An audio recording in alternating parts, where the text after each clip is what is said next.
Well, my name is Lakitha Bledsoe Hughes, and the person that I am going to speak about in honor and memory of is my aunt, Belinda Carol Kincaid, who's my mother's oldest sister. She had a really unique uh, story with cancer. She actually was diagnosed at the age of 28. I was probably about 7 or 8 years old then. She was diagnosed with ovarian cancer, and of course, when at my young age, I didn't know, what was going on. I remember when she was in the hospital. I remember, my grandmother, my mother, her other siblings being very worried. I remember when she came home and we were very, had to be very careful around her and things like that. We didn't know actually what was going on at the time, but she did have ovarian cancer at the age of 28, which she, at that after then she couldn't have any more children. She has a son. He's the only child, and so she couldn't have any more children after that. So that was at the age of 28. She had ovarian cancer, a rare form. Had the surgery and so forth. In 2005, remember that vividly because that was the year that I was getting married, and of course, my mother was killed in a car accident in 2000. So that my aunt was just like another mother to me, and so she was with me every step of everything that we ever did in our life. My sister and I and my brother. And so in 2005, as I was, getting ready for the wedding, she got very, very sick. Um, at the top of the year, my wedding was in May, and we found out then after she went in for tests and things that she had breast cancer, and so she had to go immediately. They set her up for surgery, and she ended up having mastectomy, had the left breast removed in 2005, went through reconstructive surgery right after then. So we were very, kind of skeptical if she was going to even go to the wedding, but she was able to do that. But she went through a period of taking the actual chemo pill at that time. She went through that whole phase and was told she was cancer free in 2009. Long story short, my aunt, my mother's baby sister, who actually lived in the house with my aunt Belinda, she turned 50 in 2013, and so my sister and I threw her a big party. And my aunt Belinda we had a good time, Aunt Belinda was the bartender. She was doing the one mixing all the drinks and everything. She was fine. Like she laughed and she danced, and we had just a good time. That was on Saturday, July the 8th, 2013. Well, 2 days later, she, in the middle of the night, she was getting up because she would work a different shift, and getting up, going to work, got to work, and got really sick, but she couldn't breathe.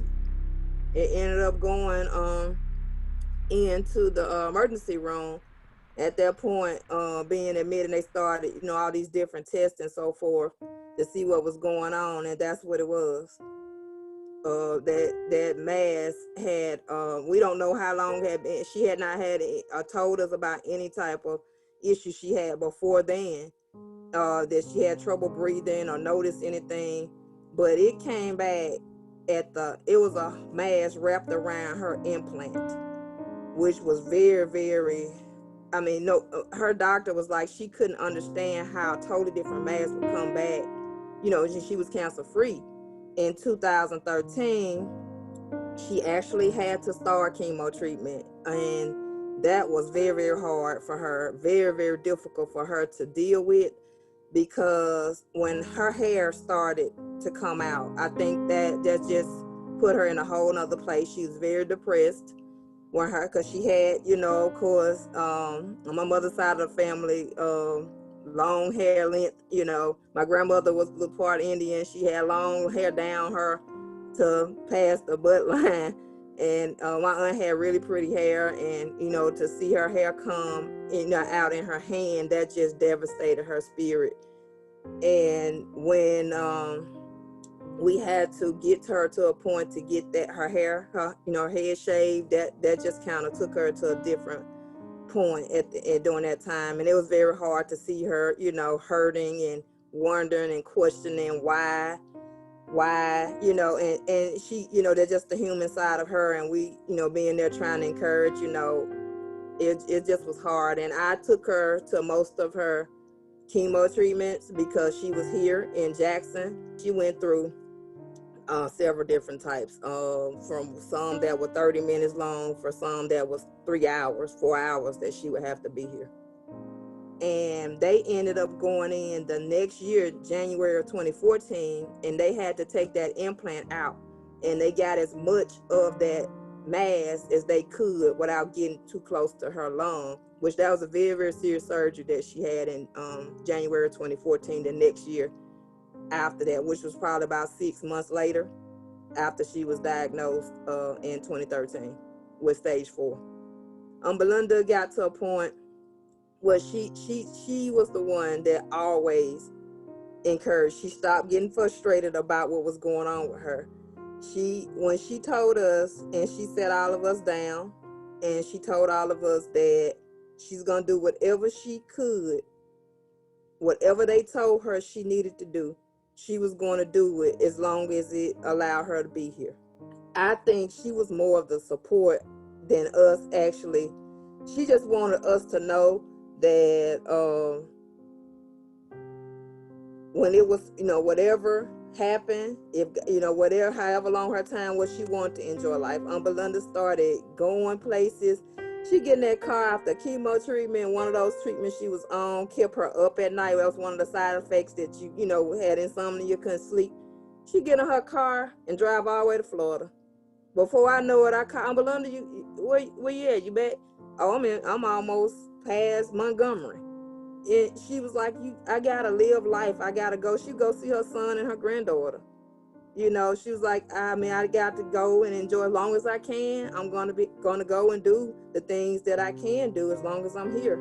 And that was the encouraging part for us as a family. And even outside, everybody noticed her demeanor, her spirit, how she was the one that always supported, anything that was going on with somebody. She was the person that you could talk to and would listen to you. And during her journey, she had a little, what she called a little lady. She's an older lady that was an older friend of my grandmother's, way back, years back. And Belinda used to go and sit with her. She's almost 90 years old, and take her things and make sure she had what she needed, all while she was going through.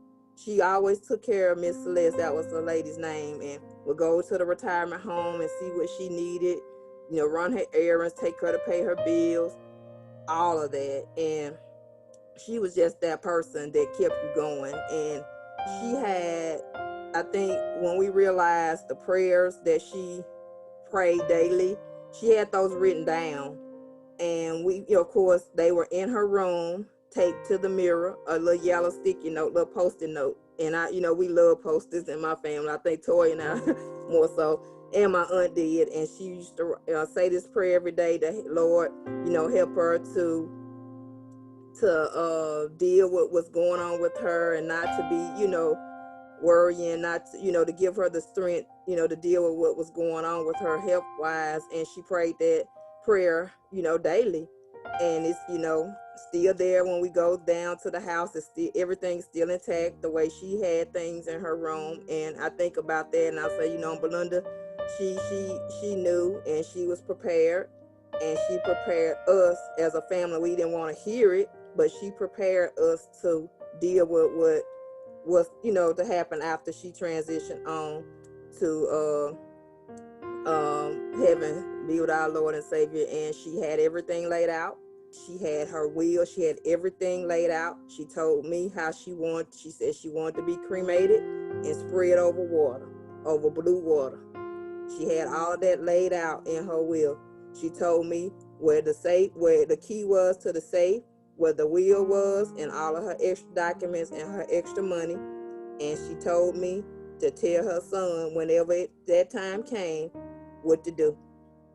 When I nominated her for Survivor of the Year, she had no idea, for Susan Coleman, and ended up getting the whole family a vacation in Destin because of her winning that honor for Survivor of the Year. And at that time, she had the brunch with First Lady Bryant at the time. Phil Bryant's wife was, heading that project with Susan Komen with the survivors lunch and breakfast or whatever they did during that time. One of the things I could tell people is that she always told us, I got my mammogram way before I was 40. And she was like, it doesn't matter how old you are. I know they say, you should go when you turn 40 or whatever. But she always made sure all of us got, my sister and I, her sister, her other sister, my mother's sister in Alabama, the baby sister that's still in Grenada, my cousins, we need to go get checked out. We need to get our mammogram. We need to keep check on ourselves and our health. And she says, just like you check on your car, you get your oil change, you need to check on yourself the same way. Go to your appointments, your physicals. And we were going to my cousin's wedding. My first cousin got married, and we were gonna bring in the new year in Alabama. And Belinda was going too, and she ended up taking a quick turn after Christmas and was back here. And that lung situation with she just had trouble breathing, and it just took over. And it wasn't even a couple of hours after they told her it was nothing else that they could do outside of giving her more treatment and she wouldn't make it through it. They told her that she could elect to go to hospice, and that was an absolute no. She told the doctors, she looked them in their face and strongly told them that I have lived a good life. And that's what she said. She said, I have lived a good life, and I am happy, and I am at peace. And that's what she said. And a couple of hours later, she looked at me. She looked at me, and they had out, trying to give her as much oxygen as they could. And she looked at me, and she did this. And she was gone and at peace. And I think when you ask me about support, who could be more supportive in a person like that that's going through all of that, and to uplift other people even when she's hurting and going through. So when she was told she was cancer free, I think at that point, she just had like a whole different demeanor. And then in 2013, we couldn't figure out like what happened. And she fought it, and I tell people she didn't lose. She won, and she got the victory. And we took her out just like she asked us to do. We did everything she asked us to do. And we went on that family cruise that next year and spread her over the blue water. It's a serious thing. And my message would be to take care of your body, take care of yourself, and not just for females, for males too, because we do know that males can be diagnosed with breast cancer. So as a human being, male or female, take care of yourself, get yourself checked out. Just keep check, on yourself. Anything you notice that's not normal, get yourself checked out. I went through my first mammogram. I had a positive result, abnormal mammogram, which it scared me so bad when I got the abnormal. And she was the one that was encouraging me not to know that happens. Don't panic. I had to go back and have all these extra tests done only to find out, they didn't, when they did the initial mammogram, they didn't get as much of the breast as they should have is when they were doing the imaging and so forth. So, but I go every year, and she said, do whatever they tell you to do. And so ever since then, my mammograms have been coming back normal. I go regularly to, to my internal doctor as well as my OBGYN, just to make sure, everything is good. And that's what I would want the community to know, to make sure you continue to keep check on yourself and to support the cause, and hopefully with all the monies that's raised towards this effort, that it will be a cure found for this disease that's taking so many lives away. Okay, the fight continues after October.